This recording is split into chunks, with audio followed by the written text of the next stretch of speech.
Y continuamos, amigos televidentes, y le damos la bienvenida al diputado Wilfredo Navarro, diputado ante la Asamblea Nacional del Frente Sandinista de Liberación Nacional.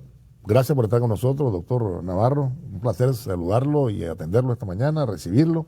Y queríamos hablar un poco, ¿verdad?, sobre las reformas constitucionales recientemente aprobadas en segunda legislatura en la Asamblea Nacional y lo que representa, ¿no?, que es la consolidación del modelo del pueblo presidente. ¿Cuáles aspectos se pueden destacar, Wilfredo, de toda esta reforma? Bueno, mira, la reforma genera nuevas expectativas en torno a la evolución social, económica y política del país.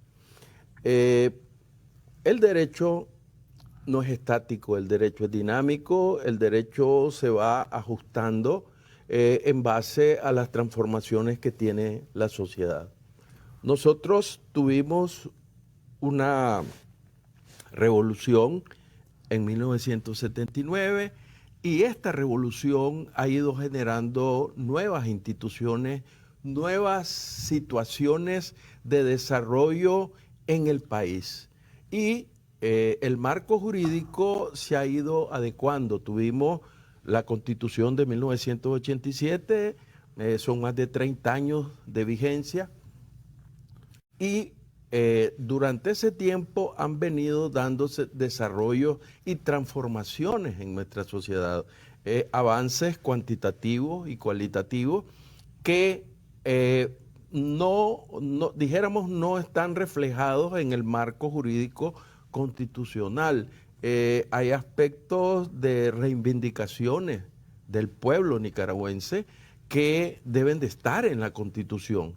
Entonces, lo que hemos hecho es ese avance revolucionario que nació en 1979 y que ha ido marcando el ritmo a lo largo de estos años de historia.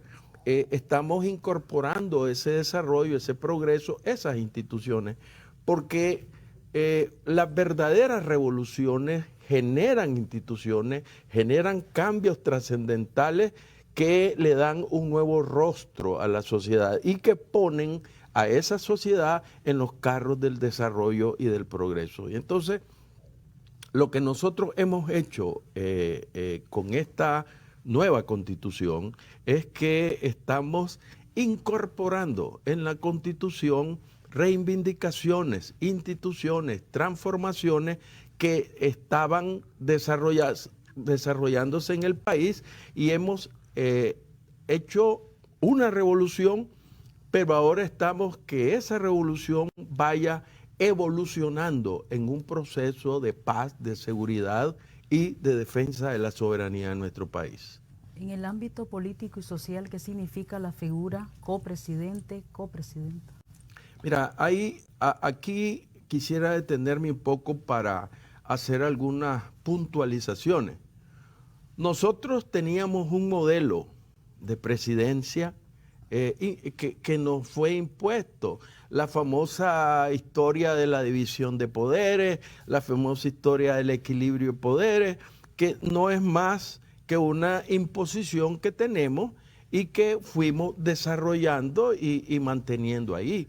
Pero hay que decirlo, ¿quiénes definen la forma en que se tiene que gobernar un país? No es un sistema, no es un marco jurídico que nos es impuesto. Quien lo define es el pueblo, que al final es el soberano. Y nosotros estamos haciendo una revolución en la fijación de los parámetros para la definición de la presidencia de la República. Aquí hay algunos aspectos que tienen que rescatarse. Primero, se rescata la equidad de género. ¿Y por qué razón nosotros vamos a seguir con un modelo que decía presidente y vicepresidente, que es, según los dueños del mundo, es sinónimo de democracia, cuando en realidad la presidencia, la vicepresidencia, el equilibrio de poderes en Estados Unidos, por ejemplo, no existe?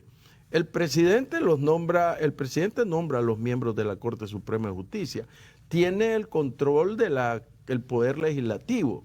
Entonces, esa falacia, nosotros estamos tratando de decirle a la población, señores, Estamos reivindicando un nuevo modelo político para seguir generando los cambios y las transformaciones.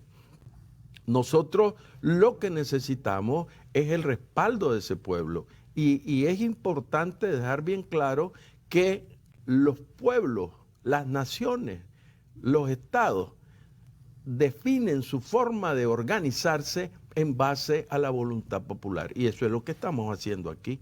Definitivamente hay críticas de los que se rasgan vestiduras y dicen que no, que esto no puede ser porque el equilibrio de poderes, que Montesquieu estaba a revivir de su tumba y se está rasgando vestiduras. Pero eso es un modelo que nació hace siglos y se sigue imponiendo como un mecanismo para el control de la voluntad popular. Y nosotros eso es lo que queremos cambiar. Ahora, hay otros aspectos que tienen que ver también con la organización del Estado, que fueron tocados también. Por supuesto, por supuesto. La nueva Constitución establece que la presidencia de la República, que está formada por un copresidente y una copresidenta, coordina los otros órganos del Estado. Es más, ya no existen poderes del Estado, que es otra concepción monárquica medieval de que el poder del Estado, somos poderes del Estado y no representaban nada.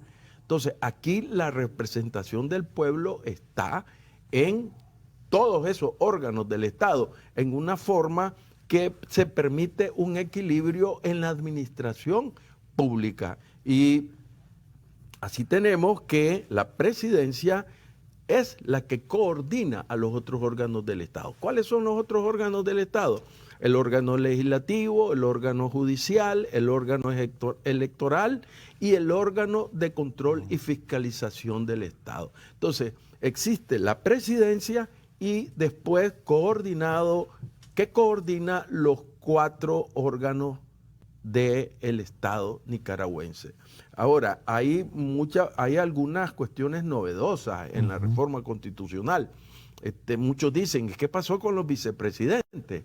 Bueno, existe una figura que se llama vicepresidencia, pero son nombrados por el copresidente y la copresidenta. Y pueden nombrar varios, pero bueno, ¿cuál es la función del vicepresidente ahora en este nuevo modelo de administración pública? Bueno, los vicepresidentes van a desempeñar las funciones y las atribuciones que le asigne el copresidente y la copresidenta. Aquí no es disyuntivo, no, o y es en conjunto. Y eso es lo que se quiere, que haya una decisión en conjunto en cuanto a las definiciones y las materias que tienen que ver con el Estado. Pero van a ser electos en la Asamblea siempre. ¿Quién? Los representantes de estos órganos del Estado.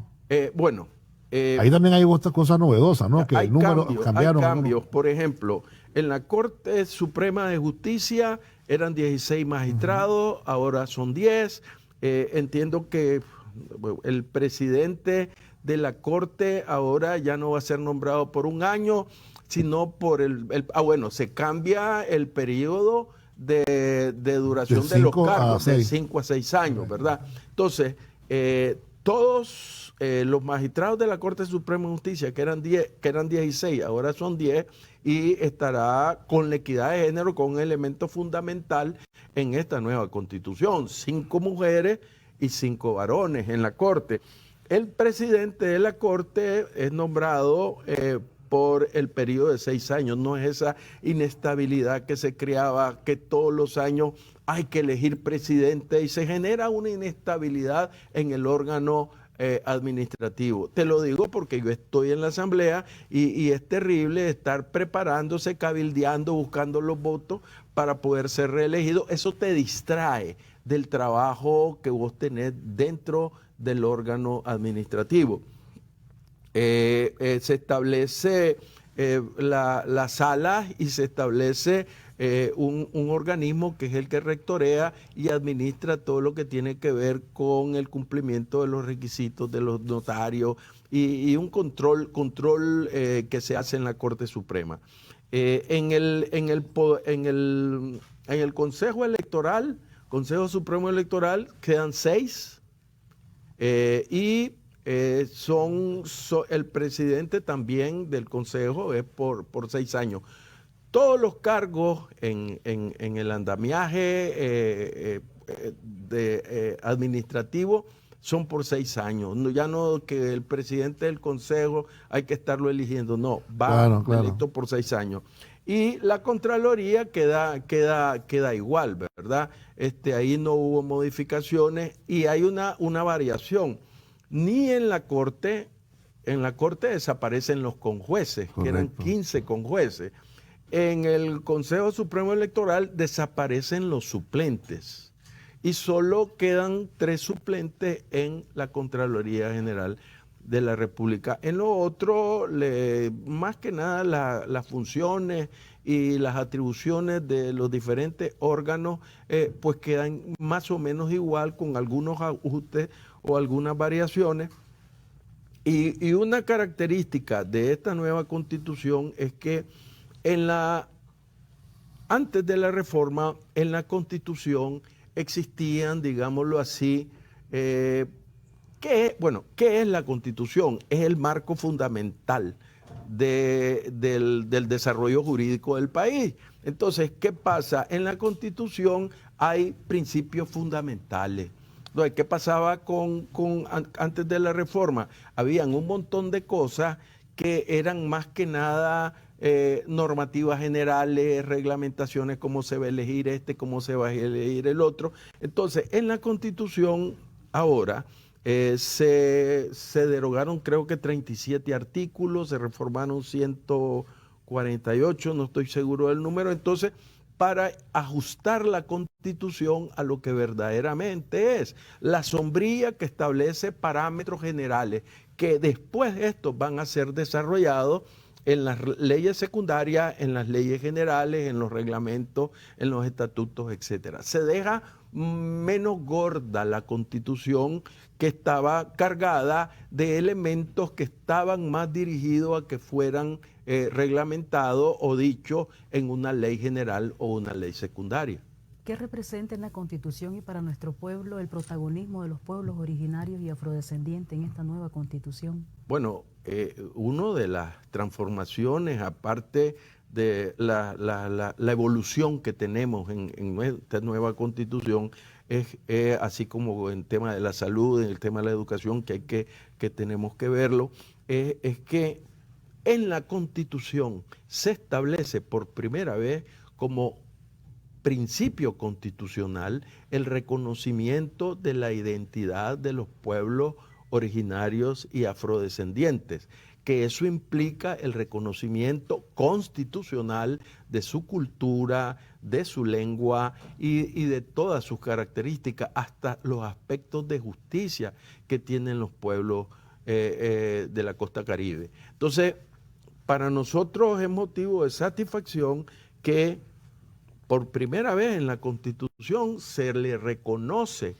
la validez y lo que significa para Nicaragua esa diversidad que existe en la costa Caribe como un aspecto de integración social, aparte de la integración física y geográfica que estamos logrando a través de la construcción del desarrollo que se está llevando a la costa Caribe. Ahora, también se establece que el Estado nicaragüense es revolucionario, ¿no? Eso es una característica que destaca a nuestra Constitución.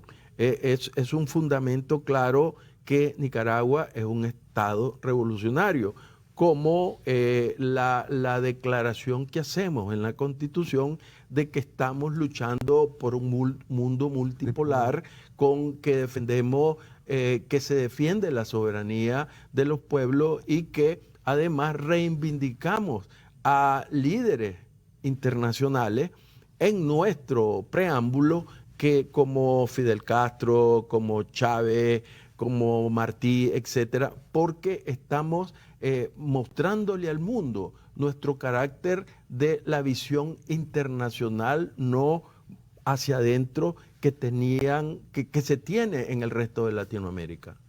¿Qué efectos tiene para el presente y futuro de nuestra patria el hecho de que los servicios básicos como el agua, la energía, agua y saneamiento, qué sé yo, otros derechos de los que tenemos, representa que son derechos, no solamente un servicio, sino un derecho, pero que además no deben ser privatizados. Sí, lo que pasa es que la Constitución es como un candado, ¿verdad? Que te garantiza que no se pueda eliminar o modificar los derechos que están contenidos en esa Constitución, porque es todo un rollo cambiar la Constitución. Ustedes vieron todo el proceso, 3 semanas para aprobar en segunda legislatura la nueva Constitución. Entonces, el hecho de estar consignados como principios constitucionales, el derecho a los servicios, el agua, la energía, el derecho a la salud, el derecho a la educación, es un avance cuantitativo porque obliga a cualquier gobierno, a cualquier gobernante a estar en el cumplimiento de esos principios, porque si no, ya sería una violación constitucional. Ahora, el hecho de incorporarlo es el reconocimiento claro y directo de cuál es la ruta de nuestro gobierno, cuál es la ruta del quehacer de nuestro país en torno a elementos fundamentales contrarios a muchos países que lo que están haciendo es cercenando ese derecho fundamental a la población. Y entonces nosotros queremos, al plasmarlo en la Constitución, estamos diciendo, esto no se puede cambiar, esto hay que impulsarlo, esto hay que desarrollarlo. Igual que con la educación gratuita y de calidad que se pone. No es simplemente el principio de que va la educación gratuita, no, tiene que ser de calidad. Y además en la Constitución establecemos que va a cubrir los diferentes ámbitos, desde el preescolar hasta el técnico, pasando por todos los niveles de educación. Igual sucede con la salud, lo mismo, educación gratuita y de calidad. Y ahora lo que se está haciendo es lo que decía al principio. Sí. Hay una serie de avances, transformaciones, desarrollos, cambios estructurales, etcétera, que se han venido haciendo y que no estaban reconocidos en la Constitución. Entonces lo que hicimos fue incorporar esos derechos, esos progresos que yo llamo, esos desarrollos que estaban allí, esas instituciones, incorporarlas en la Constitución, porque la práctica de gobierno iba superando la legislación constitucional. Entonces lo que hicimos es incorporar lo que hemos hecho bien, pues vamos a meterlo a la Constitución y que quede como principio constitucional. Le agradecemos, diputado Wilfredo Navarro, que ha estado con nosotros y nos haya brindado más información sobre las reformas constitucionales. Vamos a ir a la pausa, no se vayan, ya regresamos, ya volvemos.